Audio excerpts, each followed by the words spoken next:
Haleluya. Puji Tuhan, saya sampaikan selamat sore dan salam sejahtera di dalam Tuhan kita Yesus Kristus. Bersyukur kalau saat ini kita boleh kembali bersama-sama beribadah. Kita menikmati persekutuan dengan Tuhan dan sesama orang percaya. Dan kita yakin bahwa ibadah yang disertai dengan rasa cukup, yang disertai dengan ucapan syukur, mendatangkan berkat yang besar bagi kita. Mari kita akan kembali belajar dari kitab Kisah Para Rasul, dan kita sampai pada pasal yang ke-19. Kita akan membaca ayat 1 sampai ayat yang ke-10. Kisah Rasul pasal 19 ayat 1 sampai ayat yang ke-10. Saya akan membaca untuk kita sekalian. Demikian firman Tuhan. Ketika Apolos masih di Korintus, Paulus sudah menjelajah daerah-daerah pedalaman dan tiba di Efesus. Di situ didapatinya beberapa orang murid. Katanya kepada mereka, "Sudahkah kamu menerima Roh Kudus ketika kamu menjadi percaya?" Akan tetapi mereka menjawab dia, "Belum. Bahkan kami belum pernah mendengar bahwa ada Roh Kudus." Lalu kata Paulus kepada mereka, "Kalau begitu, dengan baptisan manakah kamu telah dibaptis?" Jawab mereka, "Dengan baptisan Yohanes." Kata Paulus, "Baptisan Yohanes adalah pembaptisan orang yang telah bertobat, dan ia berkata kepada orang banyak bahwa mereka harus percaya kepada Dia yang datang kemudian daripadanya, yaitu Yesus." Ketika mereka mendengar hal itu, mereka memberi diri mereka dibaptis dalam nama Tuhan Yesus. Dan ketika Paulus menumpangkan tangan di atas mereka, turunlah Roh Kudus ke atas mereka, dan mulailah mereka berkata-kata dalam bahasa roh dan bernubuat. Jumlah mereka adalah kira-kira 12 orang. Selama 3 bulan Paulus mengunjungi rumah ibadat di situ dan mengajar dengan berani. Oleh pemberitaannya ia berusaha meyakinkan mereka tentang kerajaan Allah. Tetapi ada beberapa orang yang tegar hatinya. Mereka tidak mau diyakinkan, malahan mengumpat jalan Tuhan di depan orang banyak. Karena itu Paulus meninggalkan mereka dan memisahkan murid-muridnya dari mereka, dan setiap hari berbicara di ruang kuliah Tiranus. Hal ini dilakukannya 2 tahun lamanya, sehingga semua penduduk Asia mendengar firman Tuhan, baik orang Yahudi maupun orang Yunani. Haleluya. Puji Tuhan.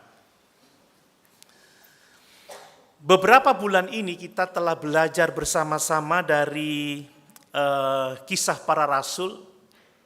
Kita belajar bagaimana Tuhan Yesus membangun jemaatnya. Ya, dimulai dari hari Pentakosta, hari di mana Roh Kudus dicurahkan.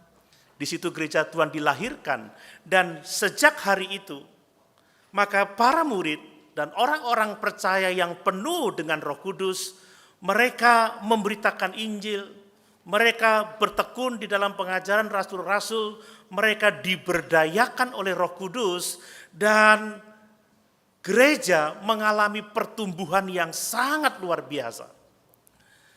Tentunya kita masih ingat ya, dari 120 orang murid yang penuh Roh Kudus di loteng Yerusalem, maka pada hari itu setelah Petrus berkhotbah ada 3.000 jiwa diselamatkan. Setelah itu ada 2.000 jiwa, ada 5.000 jiwa, dan terus menerus Injil diberitakan mulai dari Yerusalem, Yudea, Samaria, dan sampai ke ujung bumi. Bapak Ibu, melalui Kisah Para Rasul ini, melalui karya Allah membangun jemaatnya, Allah itu rindu supaya kita umat ketebusannya itu memiliki kerinduan melihat gereja bertumbuh di mana kita tinggal. Bapak Ibu ingin melihat gereja bertumbuh di mana Bapak Ibu tinggal? Amin. Ini kehendak Tuhan. Kalau kita sungguh-sungguh percaya kepada Yesus, kalau kita sungguh-sungguh mengenal Allah yang misinya adalah menjangkau jiwa-jiwa, yang telah berfirman bahwa dia tidak menghendaki satu orang pun binasa, maka kita yang mengenal dia, maka kita yang percaya kepadanya, maka kita yang telah diselamatkannya, seharusnya kita punya kerinduan melihat jiwa-jiwa baru diselamatkan. Amin. Ini seharusnya menjadi kerinduan kita bersama. Sekarang ini kalau saya membaca buku-buku misi Bapak Ibu ya, kebanyakan pertambahan jiwa jemaat itu karena alasan-alasan kelahiran, karena alasan perpindahan, tetapi bukan karena alasan pertobatan. Kerinduan kita bukan melihat ya adanya migrasi, ya orang-orang percaya pindah dari satu tempat ke tempat lain, atau hanya sekedar pertambahan jumlah karena kelahiran, tetapi kerinduan Tuhan adalah ada jiwa-jiwa baru yang diselamatkan. Ada orang-orang berdosa yang bertobat, yang percaya, yang menerima Yesus sebagai Tuhan dan Juru Selamatnya secara pribadi. Mari kita memiliki kerinduan bahwa nama Yesus akan dimasyurkan. Amin. Inilah yang menjadi kehendak Tuhan ketika Dia membangun gerejanya dan menuliskan kisah para rasul, supaya kita setiap orang percaya ini memiliki kerinduan itu. Dan kita seharusnya juga ingat bahwa Allah tidak menyelamatkan kita hanya supaya kita bisa masuk surga, tetapi supaya kita menjadi alat-alat yang berharga di tangannya untuk menyaksikan kemuliaannya, untuk menyaksikan kasih karunia-Nya yang besar, seperti yang kita telah pelajari di Kisah Rasul pasal 1 ayat yang ke-8. Tetapi kamu akan menerima kuasa kalau Roh Kudus turun ke atas kamu, dan kamu akan menjadi saksiku. Saksi mulai dari Yerusalem, Yudea, Samaria, dan sampai ke ujung bumi. Mari Bapak Ibu Saudara yang dikasihi oleh Tuhan, di tengah-tengah tantangan dunia yang memikirkan dirinya sendiri, dunia mempromosikan keegoisan, orang bergereja untuk mendapatkan kesenangannya, untuk mencapai kesuksesan hidupnya, untuk menikmati keberhasilannya. Tetapi kita, orang-orang percaya yang mengenal Tuhan, yang mengasihi Tuhan, kita datang kepada Tuhan untuk menjadi alat di tangannya bagi penjangkauan jiwa-jiwa. Kita rindu, di mana kita berada, Injil diberitakan. Kita rindu melihat petobat-petobat baru datang diselamatkan, memuji, memuliakan Yesus. Supaya digenapi firman Tuhan itu bahwa setiap lutut akan bertelut, semua lidah akan mengaku bahwa Yesus Kristus itu adalah Tuhan dan Juru Selamat satu-satunya. Amin. Nah, berkenaan dengan itu Bapak Ibu, ayat-ayat yang kita baca tadi itu menceritakan atau mencatat bagaimana gereja itu didirikan di Efesus. Dan bagaimana melalui pelayanan Paulus, pekerjaan Tuhan itu berkembang sedemikian rupa sehingga banyak jiwa yang diselamatkan. Kita membaca tadi ya di ayat yang ke-10 dikatakan bahwa semua penduduk Asia, mulai dari Efesus dikatakan, semua penduduk Asia mendengar firman Tuhan, baik orang Yahudi maupun orang Yunani. Dan coba kita baca ayat yang ke-20 ya. Dari Kisah Rasul pasal yang ke-19, dengan jalan ini makin tersiarlah firman Tuhan dan makin berkuasa. Ada banyak orang-orang berdosa, ada banyak ahli-ahli sihir, orang-orang jahat yang percaya menerima Yesus sebagai Tuhan dan Juru Selamatnya secara pribadi. Jadi Paulus di Efesus, kita melihat bagaimana gereja dibangun, bagaimana gereja berkembang, gereja semakin luas, ada pertambahan jiwa-jiwa yang diselamatkan, dan Injil tersebar. Nama Tuhan dimasyurkan. Nah, Efesus pada zaman Paulus itu adalah sebuah kota dengan penduduk sekitar 200.000 orang. Ya, cukup besar, tetapi tidak sebesar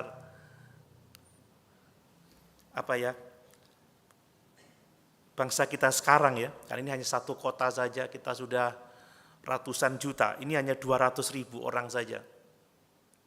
200.000. Tahu Jember mungkin sekitar berapa ya, 5.000 lebih mungkin ya.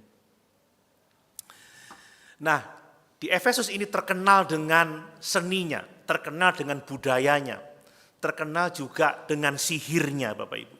Di sana ada kuil yang namanya kuil Dewi Artemis, itu adalah Dewi Yunani, Dewi kesuburan. Patungnya ini menggambarkan seorang Dewi kesuburan dengan begitu banyak berpayudara yang sangat banyak di tubuhnya ini ya. Dan kuil Dewi Artemis itu adalah kuil yang besar pada saat itu, dianggap sebagai salah satu keajaiban dunia.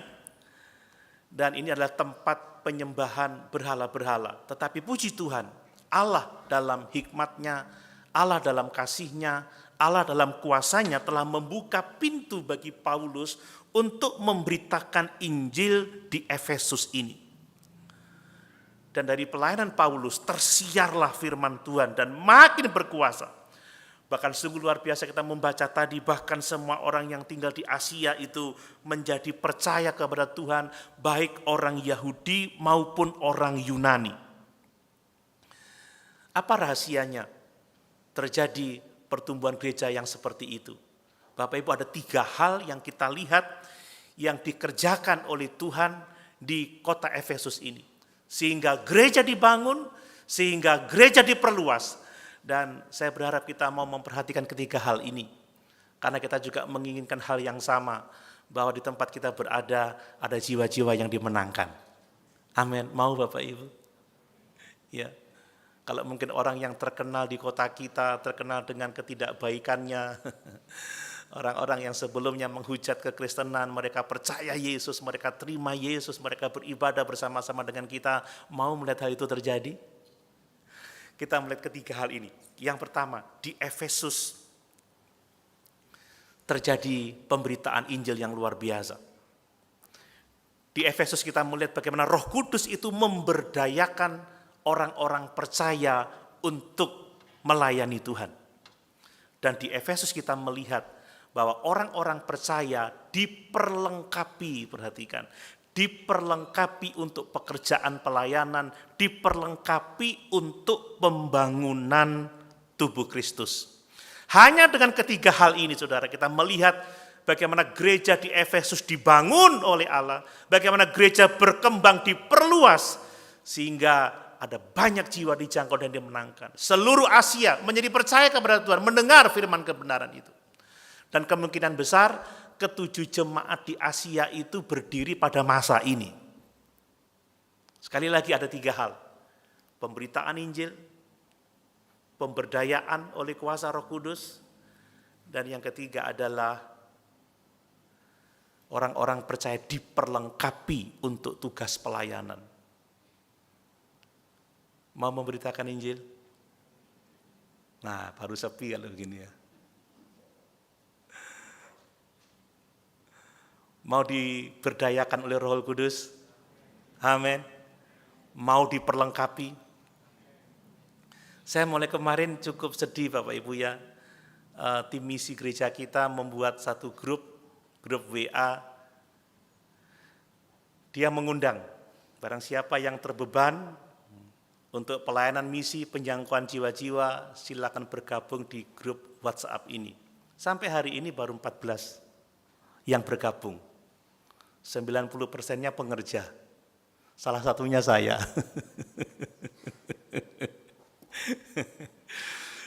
Rindu melihat jiwa-jiwa diselamatkan? Bukan bergabung di grup itu. Ya, bergabung salah satunya, tetapi apa yang kita lakukan yang terutama adalah beritakan Injil. Beri dirimu diberdayakan, dimampukan oleh Roh Kudus, dan beri dirimu untuk diperlengkapi. Untuk apa? Untuk pekerjaan pelayanan, untuk pembangunan tubuh Kristus. Jadi kita merindukan ada jiwa-jiwa baru, bukan hanya perpindahan atau kelahiran, tetapi ada petobat-petobat baru, orang-orang yang dimenangkan untuk kerajaan surga. Karena inilah amanat agung Tuhan kita Yesus Kristus. Pergi, jadikan semua bangsa muridku. Siapa yang disuruh pergi? Semua kita, tidak hanya pendeta, tidak hanya pengerja, semua kita. Semua kita harus pergi memberitakan Injil. Semua kita harus diberdayakan oleh Roh Kudus dan semua kita harus mau diperlengkapi. Sebab hanya dengan itu kita melihat pekerjaan Tuhan berkembang.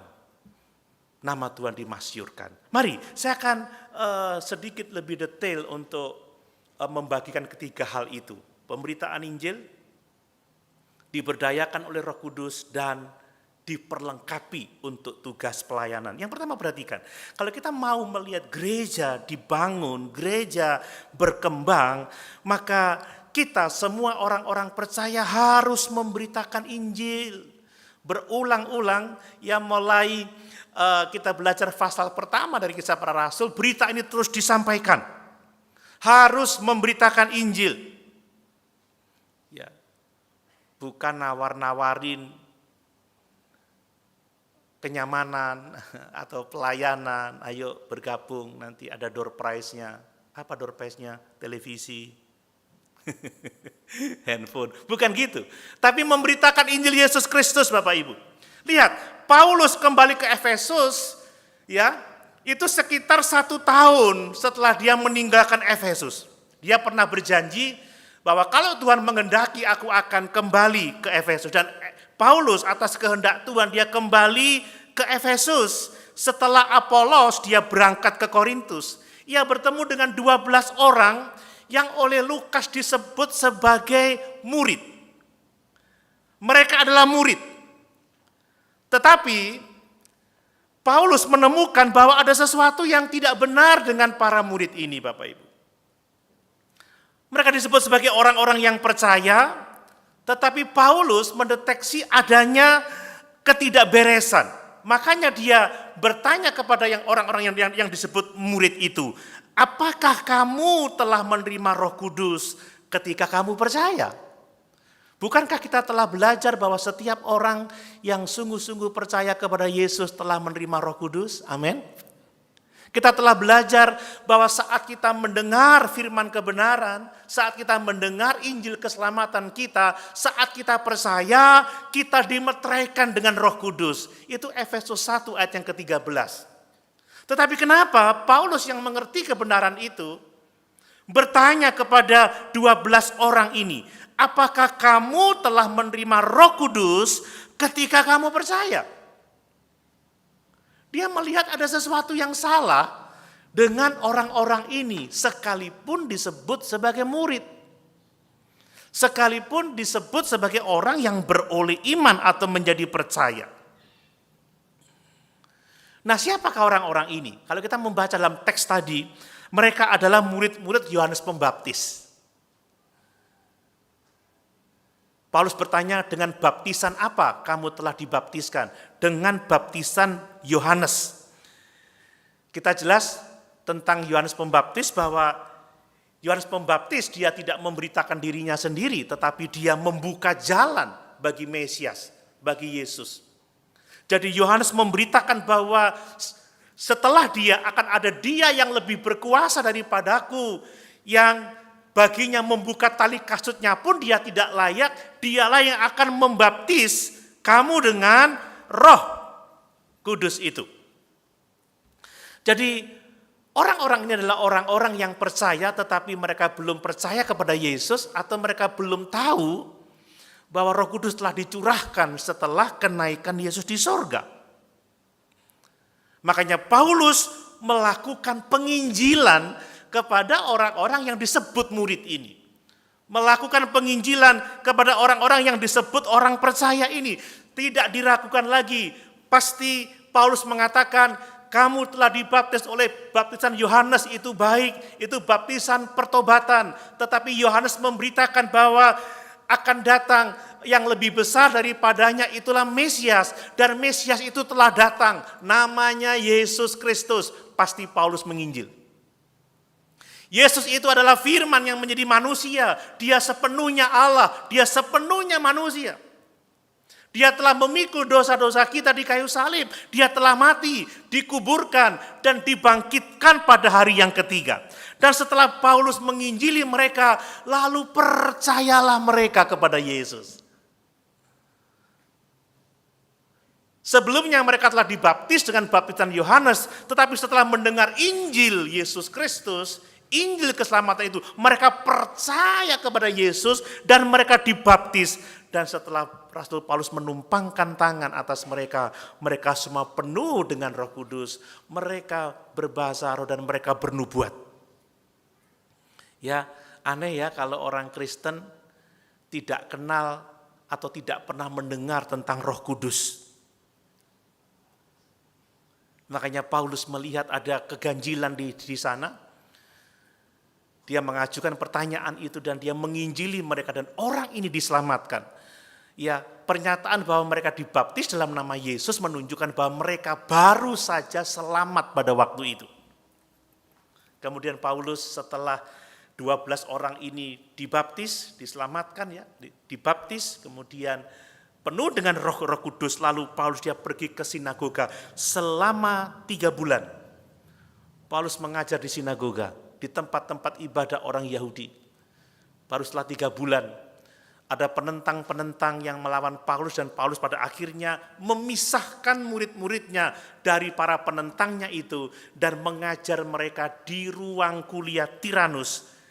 Hampir 2 tahun Paulus mengajarkan firman di sana dan sejak saat itu ada pertumbuhan jiwa-jiwa. Ada orang-orang yang diselamatkan, dimulai dari penginjilan yang dilakukan oleh Rasul Paulus kepada 12 orang yang disebut murid. 12 orang yang disebut percaya tetapi belum diselamatkan sebab mereka belum pernah mendengar tentang Yesus, belum pernah mendengar tentang Roh Kudus, belum percaya dan dibaptis di dalam nama Tuhan Yesus. Bapak Ibu, pemberitaan Injil itu sangat penting. Amin. Amin. Pertambahan jiwa selalu dimulai dari pemberitaan Injil. Tanpa pemberitaan Injil, tidak ada seorang pun yang sadar akan dosanya. Orang tidak akan mengakui keberdosaannya dan percaya menerima Yesus sebagai Tuhan dan Juru Selamatnya secara pribadi. Nah, berkenaan dengan pemberitaan Injil ini, saya mau menyampaikan beberapa poin. Ternyata saudara, beberapa orang yang perlu diinjili itu ternyata sudah ada di dalam gereja. Ternyata sudah mengaku percaya. Mungkin Bapak Ibu bertanya, loh kok bisa? Kok bisa orang yang sudah di dalam gereja, yang mengaku percaya masih perlu diinjili? Bukankah orang yang sudah mengaku percaya dan orang yang sudah ada di dalam gereja, mereka sudah diselamatkan? Jangan kaget kalau saya katakan belum tentu. Lihat 12 orang ini, disebut murid oleh Lukas, disebut percaya, tetapi belum diselamatkan. Dan sekarang ini ada begitu banyak juga orang-orang yang mengaku percaya ada di dalam gereja, tetapi mereka belum sungguh-sungguh diselamatkan. Yang menjadi penting bukanlah apakah saya mengaku percaya, apakah saya ada di dalam gereja, tetapi yang lebih penting adalah pertanyaan apa yang saya percayai. Amin Bapak Ibu. Saya boleh mengatakan mengaku percaya Yesus, tetapi apa yang saya percayai tentang Yesus itu menjadi sangat penting bagi kehidupan saya. Saya tidak akan selamat kalau saya mempercayai Yesusnya saksi Yehova. Saya nggak akan selamat kalau saya mempercayai Yesus yang bukan sepenuhnya Tuhan, yang bukan sepenuhnya Allah. Kalau bukan Yesus yang adalah firman yang menjadi manusia. Sekalipun saya mengaku Yesus atau percaya kepada Yesus, tapi kalau Yesus yang saya percaya bukan Yesus yang adalah Allah yang menjadi manusia, yang telah memikul dosa-dosa saya di atas kayu salib, yang telah mati dan dikuburkan, dibangkitkan pada hari yang ketiga sesuai dengan kesaksian Alkitab, maka sesungguhnya saya belum diselamatkan. Makanya kenapa saya ngotot memberitakan firman Tuhan, memberitakan Injil, saya mengajarkan teks-teks yang mungkin menurut sebagian orang cukup membosankan ya. Ini khotbahnya pelajaran kayak kuliah di STA Jember aja. Karena yang penting bukan hanya sekedar aku mengaku percaya atau aku ada di dalam gereja, tetapi apa yang kita percayai.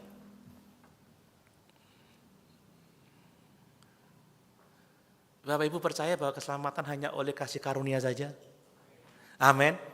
Tetapi kalau Bapak Ibu juga menambahkan pada keselamatan itu pekerjaan baik, ritual-ritual, sesungguhnya kita belum selamat. Jadi ternyata orang-orang yang perlu diinjili itu sudah ada di dalam gereja. Makanya penting sekali firman-firman yang memberitakan Injil Yesus ini terus diberitakan. Nah sekarang ini kebanyakan gereja kan memberitakan masalah rahasia sukses, rahasia bahagia. Saudara, kita tidak akan pernah bahagia kalau kita belum benar-benar lahir baru. Karena orang yang lahir baru itu dia berbahagia dalam keadaan apapun juga. Orang yang sungguh-sungguh lahir baru, yang sudah diselamatkan adalah orang-orang yang sungguh-sungguh bersuka cita dalam keadaan apapun juga. Lihat 12 orang itu, mereka percaya, tetapi mereka percaya kepada Yohanes Pembaptis, bukan percaya kepada Yesus. Mereka dibaptis, tetapi dibaptis bukan dalam nama Yesus. Dengan cara yang sama ada banyak orang Kristen yang mengaku percaya, tetapi kepercayaannya tidak seperti yang disampaikan oleh Injil Yesus Kristus. Tidak jelas imannya. Ya seringkali orang sekarang ini membenci doktrin karena doktrin itu dianggap sebagai pemecah belah begitu. Yang penting kan kasih, yang penting kita ini percaya. Wes gak aruh wes Yesus itu apakah manusia, apakah Allah, apakah dia sepenuhnya Allah. Wes gak penting, yang penting aku percaya Yesus. Jangan Bapak Ibu. Karena bukan soal mengaku percaya, tetapi apa yang kita percayai itu menjadi penting bagi kita semua. Amin.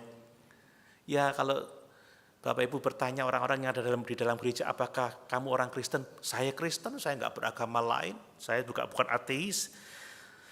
Tetapi bagaimana kepercayaannya, apa isi imannya? Itu harus menjadi perhatian kita. Sebab tidak semua orang yang mengaku percaya. Coba kita baca di dalam Matius pasal yang ke-7.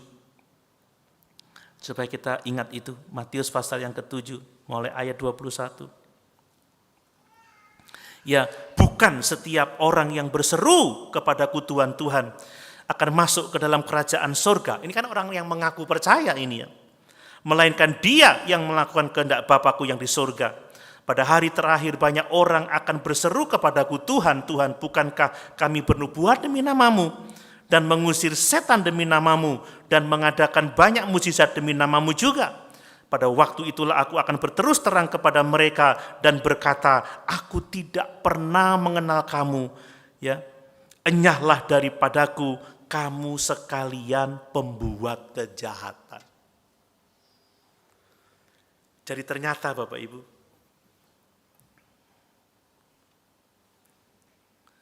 orang-orang yang perlu kita injili mungkin ada di dekat kita. Tapi bukan di ruangan ini ya. Amin. Bukan di ruangan ini. Tapi ada orang-orang dekat kita yang imannya mungkin belum benar. Keselamatannya belum tuntas. Dan mereka membutuhkan Injil supaya mereka dapat diselamatkan. Mari kita tidak hanya puas melihat anak-anak kita bergereja, orang lain bergereja, tetapi coba cek apakah imannya itu sehat, apakah kepercayaannya itu alkitabiah, apakah motivasinya itu benar, supaya kita benar-benar tahu bahwa mereka memiliki iman yang benar. Sebab ada iman yang menyelamatkan, tetapi juga ada iman yang tidak menyelamatkan, yaitu iman yang mati, iman yang tidak disertai dengan perbuatan ketaatan kepada Allah kita. Kemudian Bapak Ibu, yang berikutnya, ternyata berbicara tentang pemberitaan Injil, ketika Injil itu diberitakan, itu pasti akan menyebabkan pro dan kontra, begitu ya. Ini yang seringkali membuat kita ini menjadi enggan memberitakan Injil, karena kita tahu pasti ada yang kontra, pasti ada yang nggak setuju. Kalau semuanya setuju, kalau semuanya berkata amin, saya sih enak aja mau ngomong apa aja. Amin. Jadi kan ini amin aja nggak ada. Kan seringkali kita tidak memberitakan Injil kan karena kita takut ditolak kan, takut kita dibenci kan. Tapi ini realitas yang tidak bisa kita hindari. Pemberitaan Injil yang tulen, yang murni, yang benar, itu pasti menyebabkan pro dan kontra. Kalau Bapak Ibu membaca sejak awal kisah para rasul, lihat banyak pertentangan, Petrus dianiaya, dipenjara, bagaimana Paulus dan Silas ditangkap di penjara, dan di Efesus ini rekor, karena baru 3 bulan dia menghadapi perlawanan. Biasanya sehari 2 hari di sinagoga dia sudah ditangkap, dijebloskan ke penjara. Tapi di sini dia bertahan sampai 3 bulan. Paulus meyakinkan orang-orang tentang kerajaan Allah. Dia memberitakan keselamatan di dalam Yesus Kristus Tuhan kita. Dan pada akhirnya muncullah orang-orang yang menentang. Ada yang percaya, ada yang diselamatkan, tetapi juga ada yang kontra, ada yang menentang, bahkan ada yang menghujat keselamatan di depan banyak orang. Ketika Injil diberitakan, itu Injil Yesus Kristus, Injil kasih karunia, bahwa keselamatan hanya oleh anugerah dan iman saja kepada Yesus, bukan karena perbuatan baik, itu pasti akan mendatangkan pro dan kontra. Kita tidak bisa bersikap netral terhadap Injil Yesus Kristus. Kita harus memilih percaya dan taat kepada Yesus, menerima bahwa keselamatan adalah sepenuhnya anugerah dan melalui iman kepada Yesus Kristus saja, tanpa perbuatan baik. Bahwa Yesus itu adalah Tuhan, Allah yang menjadi manusia. Dia firman yang menjadi manusia, dia sepenuhnya Allah, dia sepenuhnya manusia. Saudara, kalau saya mengatakan Yesus itu nabi yang baik, ya, guru agung, maka semua orang akan setuju bahwa Yesus itu adalah nabi yang baik, guru agung. Tapi kalau saya mengatakan dia adalah Allah yang menjadi manusia, maka orang banyak yang menolak Yesus. Berita-berita saya akan diterima oleh banyak orang kalau saya mengatakan dia manusia biasa sama seperti kita. Dia tidak mati di salib, tetapi orang lain yang disamarkan menyerupai dia. Orang akan menerima pemberitaan saya. Tetapi ketika saya mengatakan Yesus itu adalah pribadi kedua dari Allah Tritunggal, dia firman yang menjadi manusia, dia sepenuhnya Allah, sepenuhnya manusia, telah mati memikul dosa-dosa kita, telah dikuburkan dan dibangkitkan, naik ke surga, dan akan datang kembali menghakimi semua orang. Kebanyakan orang tidak mau percaya.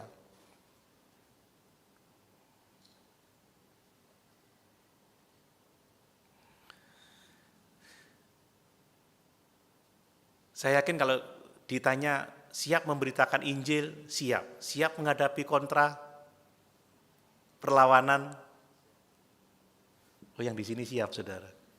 Pengerja, saudara. Kalau nyanyi mana-mana, Tuhan panggilan begitu. Mana-mana, asal jangan di pedalaman gitu ya.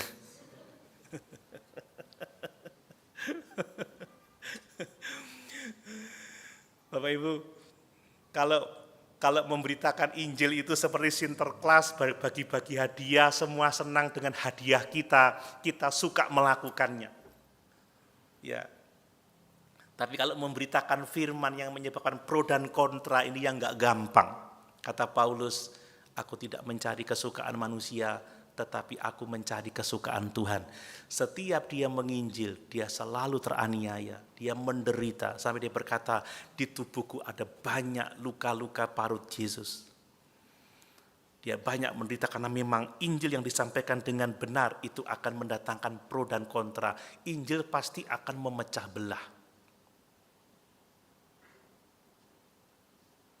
Kalau Bapak Ibu tidak benar-benar memperhatikan firman, tidak benar-benar membaca Alkitab sendiri, tidak yakin dengan apa yang saya beritakan itu berasal dari firman Allah, Bapak Ibu akan bimbang. Tetapi saya yakin kita bukan orang-orang yang bimbang, kita orang-orang yang mantap di dalam iman. Amin. Jangan mau ditipu dengan berita-berita yang mengenakkan telinga, yang menyenangkan daging. Wah, aku nang gereja golek hiburan kok. Seminggu kerja, capek aku, sampai gereja disuruh menginjil. Sudah gitu ditakut-takutin lagi. Ada yang marah nanti kalau memberitakan Injil. Karepe pendeta iki piye? Saya kan mau dihibur di gereja. Saya kan mau menikmati kasih kemurahan Tuhan, bisa leye-leye, gak bisa, saudara. Ikut Tuhan harus menyangkal diri, memikul salib, dan mengikut Dia senantiasa. Ini panggilan Tuhan, ini bukan panggilan saya. Nah, kalau saya maunya menghibur Bapak Ibu Saudara semua. Wah, saya akan disukai. Wah, pengkhotbah populer, tapi saya tidak akan disukai oleh Tuhan. Dan kita juga tidak akan disukai oleh Tuhan. Karena Dia mencari orang-orang yang mengikut Dia dengan tulus. Barang siapa mau mengikut aku, kata Tuhan Yesus, dia harus menyangkal dirinya, memikul salibnya, dan mengikut aku. Justru dalam pengabdian yang seperti itu, kita menerima perhentian di dalam Allah dan Tuhan kita Yesus Kristus. Amin. Kita menerima sukacita.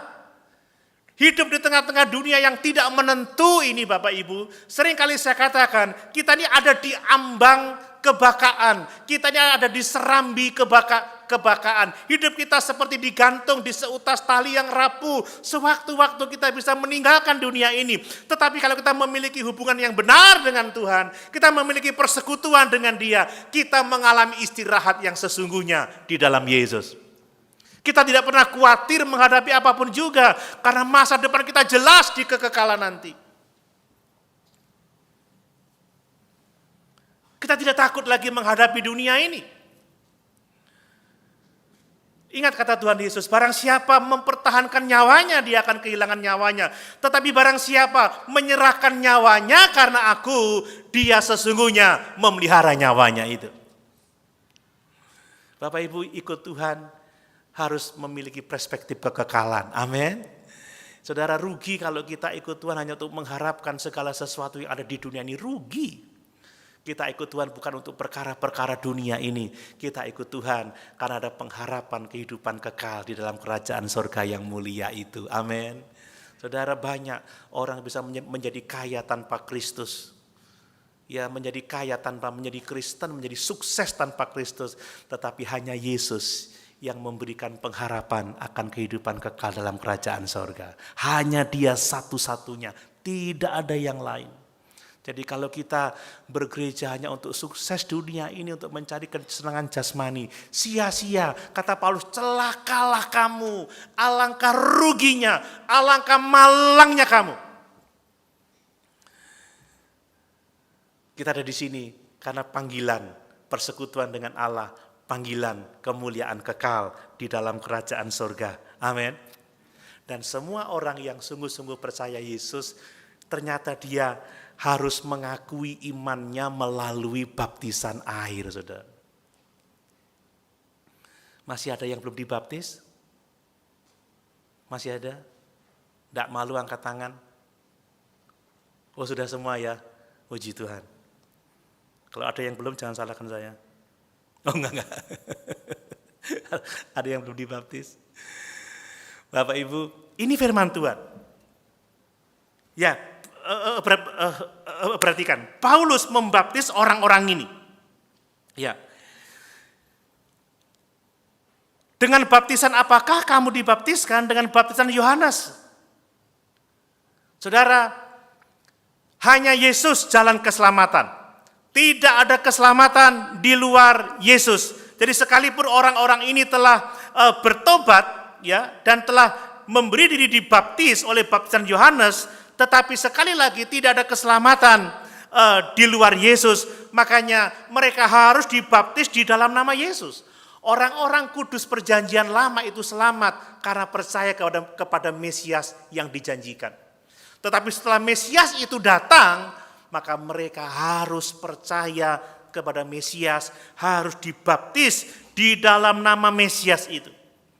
Ya, sekali lagi saya mau katakan, kalau mereka dibaptis dalam nama Yesus, itu menunjukkan bahwa mereka baru selamat pada waktu itu.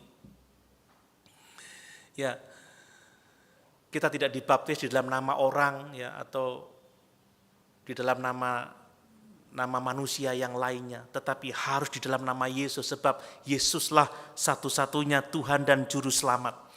Jadi kalau mereka dibaptis dalam nama Yesus berarti bukan bertentangan dengan amanat agung itu ya, dalam nama Bapa, Anak dan Roh. Tetapi Lukas mencatat ini untuk menunjukkan kepada kita bahwa baru sejak saat itulah mereka diselamatkan oleh karena iman kepada Yesus. Sebelumnya mereka percaya, tetapi bukan kepada Yesus, tetapi kepada pengajaran Yohanes Pembaptis. Mereka belum kenal Roh Kudus, mereka belum kenal nama Yesus, sehingga mereka perlu dibaptis dalam nama Yesus. Ya, ternyata orang-orang yang kita perlu injili itu ada dekat dengan kita. Mungkin orang-orang yang sudah mengaku percaya, bahkan berKTP-kan Kristen, ada di dalam gereja. Tapi sekali lagi yang penting bukan pengakuan percaya Yesus saja, tetapi apa yang kita percayai. Kita harus bertumbuh di dalam iman yang benar, pengenalan yang benar akan Tuhan dan Juru Selamat kita Yesus Kristus. Seperti dalam 2 Petrus pasal yang ketiga ayat yang ke-18, bertumbuhlah dalam kasih karunia dan pengenalan akan Tuhan dan Juru Selamat kita Yesus Kristus. Hal yang kedua Bapak Ibu, ternyata untuk kita dapat dipakai oleh Tuhan untuk memperluas gerejanya, kita harus mau diberdayakan oleh Roh Kudus. Ya, kita membaca bagaimana setelah 12 orang ini percaya kepada Yesus, setelah mereka dibaptis, Paulus menumpangkan tangannya ke atas mereka dan mereka penuh dengan Roh Kudus. Roh Kudus turun atas mereka. Mereka penuh dengan Roh Kudus dan sejak saat itu mereka bertumbuh di dalam iman. Mereka bertekun dalam pengajaran rasul-rasul. Tentunya Rasul Paulus pada waktu itu. Dan orang-orang ini telah memenangkan begitu banyak jiwa. Karena mereka penuh dengan Roh Kudus. Saya tidak akan mengulangi pelajaran bahwa sejak kita percaya, kita telah menerima Roh Kudus. Tetapi saya mau mengingatkan bahwa setiap kita yang menerima Roh Kudus, kita harus belajar hidup di dalam kuasa Roh Kudus. Amin Bapak Ibu. Itu yang sangat penting. Ada banyak orang yang sudah mengaku percaya, tetapi tidak hidup di dalam kuasa Roh Kudus. Tidak hidup di dalam kebenaran. Ya. Ini menjadi persoalan banyak orang hari-hari ini. Makanya Paulus mengatakan, hendaklah kamu penuh dengan Roh Kudus, hiduplah oleh Roh. Nah, sekarang sayangnya ada banyak orang yang mengaku mengenal Kristus, tetapi kehidupannya sehari-hari lebih dicirikan dengan perbuatan daging daripada perbuatan roh. Ini masalah. Ya. Ini juga yang dikenali oleh Paulus terhadap 12 orang ini. Bapak Ibu, kalau kita ingin melihat apakah seseorang itu sungguh-sungguh percaya, sungguh-sungguh terima Yesus, sungguh-sungguh lahir baru, sungguh-sungguh hidup dalam roh, kita mesti membuat mesti melihat adakah kehidupan rohani dalam orang itu. Apakah orang itu berbuah-buahkan kebenaran, ada kasih, ada sukacita, ada damai sejahtera, ya ada kesabaran, ada kebaikan, ada kemurahan, ada penguasaan diri. Apakah orang-orang itu melayani Tuhan? Apakah dia melakukan kebenaran? Itu sebabnya kita yang telah percaya, kita yang telah menerima karunia roh, kita yang telah dibaptis dalam roh, kita yang telah dimeterai oleh Roh Kudus, baiklah kita hidup oleh roh. Amin. Baiklah kita hidup dipimpin oleh Roh Kudus. Baiklah kita hidup penuh dengan Roh Kudus. Seperti yang Paulus katakan di dalam Efesus pasal 5 ayat yang ke-18. Janganlah kamu mabuk oleh anggur, tetapi hendaklah kamu penuh dengan Roh Kudus. Karena hanya dengan penuh dengan Roh Kudus, kita akan diberdayakan untuk menjadi saksi-saksi Tuhan di tengah angkatan yang jahat ini, di tengah angkatan yang bengkok ini. Tanpa Roh Kudus kita tidak akan memiliki keberanian, kita tidak akan memiliki hikmat kebijaksanaan, kita tidak akan mengalami tuntunan Tuhan dalam menjangkau jiwa-jiwa. Hanya dengan hidup penuh Roh Kudus, hidup oleh Roh, hidup dipimpin oleh Roh Kudus, diberdayakan oleh Roh Kudus, kita akan dapat menjadi saksi-saksi yang efektif buat kemuliaan nama Tuhan Allah kita. Ya, seringkali saya katakan, seandainya kalau tiap kita yang ada malam hari ini, minggu depan membawa 1 jiwa, pasti gereja ini akan penuh. Tapi kok tetap aja ya, berarti masih belum ada jiwa yang dibawa kepada Tuhan. Tapi harus jiwa-jiwa baru. Amin Bapak Ibu. Amin. Ini menjadi penting. Adakah orang-orang dekat kita yang perlu diberitakan Injil? Kita perlu hidup oleh Roh supaya ada jiwa-jiwa yang dimenangkan, ada petobat-petobat baru. Kalau saya mengatakan itu bukan hanya saya ingin gereja ini penuh dengan orang-orang, tidak. Saya rindu seperti kerinduan Tuhan bahwa ada jiwa-jiwa yang diselamatkan untuk kemuliaan Tuhan. Karena itulah tujuan Allah datang ke dunia ini untuk mencari dan menyelamatkan yang hilang, untuk merebut manusia dari penghukuman kekal. Dan itulah kerinduan Tuhan. Dan kiranya itu menjadi kerinduan kita bersama. Orang-orang yang mengenal Tuhan, orang-orang yang percaya kepadanya, orang-orang yang mengasihi Dia. Yang ketiga, yang terakhir. Kalau kita mau melihat pertumbuhan gereja, maka kita harus mau diperlengkapi untuk pembangunan tubuh Kristus. Kita harus mau diperlengkapi untuk tugas pelayanan. Kita melihat bagaimana ketika Paulus mendapatkan perlawanan yang hebat, maka dia memisahkan murid-muridnya dari orang-orang itu. Dan mereka tiap-tiap hari mengajar murid-muridnya di ruang kuliah Tiranus. Tiap-tiap hari, bayangkan mereka belajar tiap-tiap hari. Mereka mau diperlengkapi seperti gereja mula-mula di Kisah Rasul pasal 2 ayat 45 sampai 42 sampai 47. Tiap-tiap hari mereka berkumpul di bait Allah, mereka bertekun dalam pengajaran rasul-rasul, mereka berdoa, memecahkan roti, mereka saling menolong satu dengan yang lain. Dan di Efesus tiap-tiap hari mereka belajar di ruang kuliah Tiranus. Saya S2 saya dari Tiranus, Institut Alkitab Tiranus pada waktu itu. Sekarang sudah berubah namanya menjadi Sekolah Tinggi Alkitab Tiranus, itu ada di Bandung. Tiranus itu sebenarnya dari kata tiran, ya, dari kata seorang tiran, ya, seorang penguasa, seorang diktator. Tapi saya tidak mau menyinggung tentang itu. Tapi yang saya lihat adalah bahwa orang-orang ini, ya, dari 12 orang itu dan orang-orang lain, mereka bertekun, mereka mau diperlengkapi. Ada satu buku yang mencatat bahwa mereka itu belajar 5 jam sehari. Dari jam 11 siang sampai jam 4 sore. Waduh, udah kayak kuliah Bapak Ibu ya. Mereka itu belajar firman dari Paulus dari jam 11 siang sampai jam 4 sore. Ada yang mencatat seperti itu ya. Buku tafsiran Alkitab karangan Richard, ya, Longnecker itu. Jadi mereka itu belajar dari jam 11 siang sampai jam 4 sore. Bapak Ibu tahan enggak dengar khotbah 5 jam? Tahan dong kalau ada es telernya, ada kacangnya, kemudian ada kopinya. Apalagi kalau ada pizza, kan begitu. Ya saya tidak tahu apakah mereka punya es teler, saya tidak tahu. Tapi mereka belajar 5 jam sehari. Bayangkan itu. Kadang-kadang kita kalau sudah 45 menit sudah begini. Kak, mari-mari Pak Pendeta ini ya.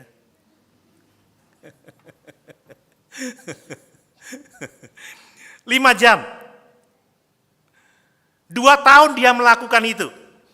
Kalau hitung-hitungan saudara ya 5 jam sehari, anggap saja 30 harilah mereka tanpa absen mereka belajar. 1 bulan saja berapa jam mereka belajar? 30 kali 5 jam, sudah berapa itu? 150 jam. Bayangkan itu, 1 bulan belajar 150 jam. 10 bulan, berapa itu? 1.500 jam. Kalau dipotong sabat mungkin ya, sama dipotong hari pertama, anggap adalah 2 tahun. Dia mengajar para murid itu hampir 2000 jam selama 2 tahun. Dan mereka bertumbuh dengan begitu luar biasa. Mereka pergi ke pedalaman-pedalaman, mereka memberitakan Injil, mereka membangun gereja, mereka menjangkau jiwa-jiwa. Apa artinya bagi kita? Bahwa doktrin yang sehat, ajaran yang sehat menjadi fondasi bagi pertumbuhan jemaat. Saudara, kebangunan rohani tanpa pengajaran yang sehat akan menjadi rapuh, akan menjadi sia-sia. Ya, ibadah-ibadah yang emosional tanpa pemahaman firman Allah akan menjadi sia-sia, tidak akan memiliki dasar yang kokoh. Makanya pengajaran itu menjadi sangat-sangat penting. Saya harus mengakui bahwa ada banyak orang yang mengatakan doktrin itu memecah belah. Memang iya Bapak Ibu, Injil yang benar itu pasti akan mendatangkan 2 respon yang berbeda. Percaya atau menolak. Menerima atau menolak, itu aja. Bahkan selalu kita membaca di Alkitab, Paulus mengalami pertentangan-pertentangan yang begitu luar biasa. Tetapi tanpa doktrin, pengajaran yang sehat, kita tidak akan bertumbuh dalam iman yang benar. Mari, di zaman sekarang ini, biarlah orang lain mungkin menganggap doktrin tidak penting, ya. Yang penting adalah perasaan, emosi kita, yang penting adalah ritual pengajaran, ya dianggap memecah belah, tapi tidak dengan kita yang tahu kebenaran. Gereja mula-mula tiap-tiap hari bertekun dalam pengajaran rasul-rasul. Paulus selama 2 tahun mengajar 5 jam sehari.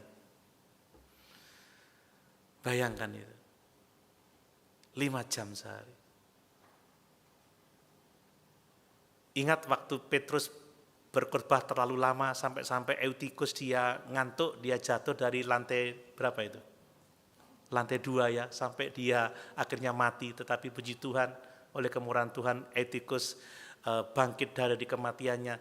Itu saya melihat bahwa sebenarnya pengajaran para rasul bukan waktu yang pendek, bukan waktu yang singkat, tetapi mereka serius belajar kebenaran, serius belajar firman. Tetapi jangan khawatir, minggu depan tetap maksimal 1 jam, saudara. Ini pun juga sudah mau selesai. Tapi yang saya mau tekankan adalah, tanpa doktrin yang sehat, kita tidak akan memiliki iman yang kokoh. Bertumbuhlah di dalam pengenalan akan Tuhan yang benar. Amin. Mari, saya rindu, Tuhan rindu kita memiliki kerinduan yang sama dengan Dia, untuk melihat Injil diberitakan, untuk melihat nama Yesus dimasyurkan, melihat jiwa-jiwa dimenangkan, jiwa-jiwa datang kepada Yesus. Untuk itu, jangan takut, beritakanlah Injil. Amin. Beri dirimu dipimpin oleh Roh Kudus. Hendaklah kamu penuh dengan Roh Kudus, dan berilah dirimu untuk diperlengkapi, untuk diajar oleh firman Tuhan, supaya melalui perlengkapan itu kita bisa melayani Dia dengan benar, dan ada jiwa-jiwa yang dijangkau dan diselamatkan untuk kemuliaan Tuhan Allah kita. Kalau Bapak Ibu menerima undangan dari tim misi, silakan bergabung di grup WA yang terbeban untuk misi, bergabung. Amin. Loh. Amin, bergabung Bapak Ibu. Kita mau melihat ada jiwa-jiwa dijangkau, ada jiwa-jiwa dimenangkan. Tim misi akan mengajak kita untuk berdoa bersama-sama, melatih kita dalam penginjilan, memperlengkapi kita dengan doktrin yang sehat, supaya kehadiran kita menjadi berkat, nama Tuhan dipuji dan dipermuliakan. Sama-sama kita berdiri.